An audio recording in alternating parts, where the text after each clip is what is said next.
Okay, thanks. Hi.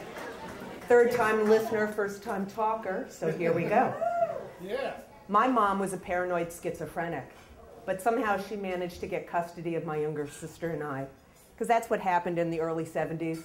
Dad's worked a lot, mom's got custody of the kids.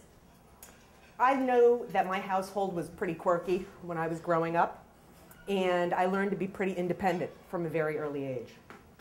There was this one night, I was about 6, and I woke up in the middle of the night. A lot of kids do.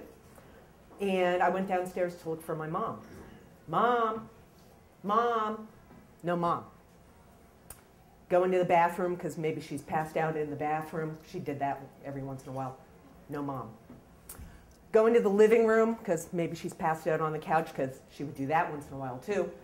No mom. And then the horrifying thought came over me. She's left me. And the reason I thought this is because during some of her more crazy moments, she actually would say, I'm going to leave you. And I absolutely became hysterical. And hysterical like a 5-year-old becomes hysterical, right? So hyperventilating, snot running down your face, eyes like leaking like rivers, unable to console yourself in any way, shape, or form. And then the phone rings. So I go, get the little step stool that we keep by the phone, pick it up, and it's my uncle, Roger. You're all savvy enough to know that Uncle Roger was not my uncle. So I explained to him between sobs what's going on, and he says, okay, relax. I'm going to be there. I was coming to your house anyways. You know, sit tight. We'll figure this out together. Could have been 5 minutes, 20 minutes. Who really knows? I'm 6. I can barely, reach the telephone.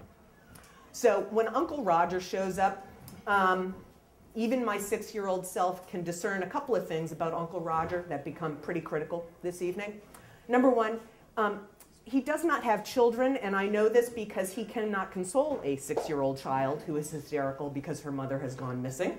And in fact, he begins to get a little worked up himself at the thought of having to spend his evening with a hysterical 6-year-old. Then the following starts to happen. As a 6-year-old, and many of your parents have probably experienced this, when a child gets really worked up, they start to not feel so good. And in fact, I started to not feel so good. And in fact, I then started to projectile vomit. And Uncle Roger, upon seeing me projectile vomit all over the place, his underdeveloped gag reflex meant that he too started to vomit all over the place.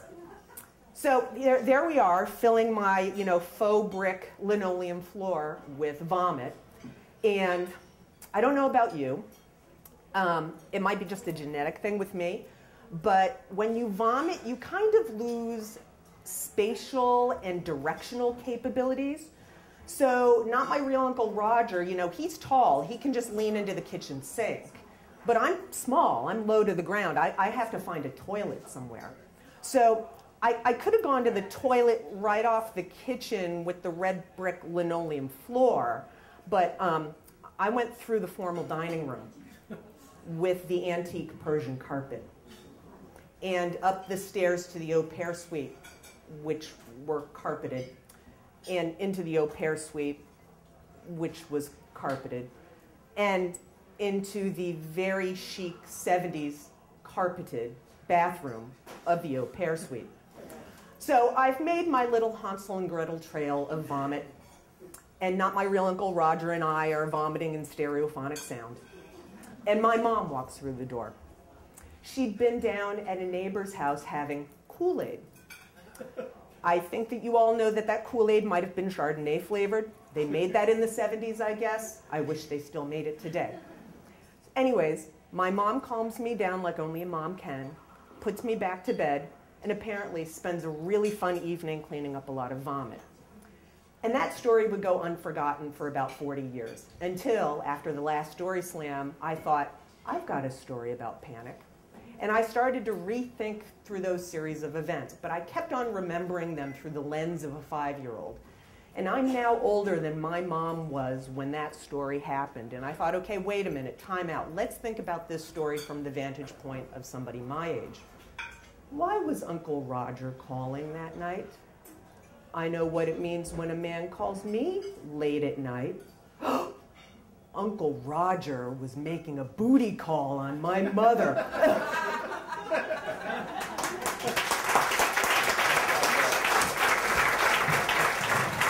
Dara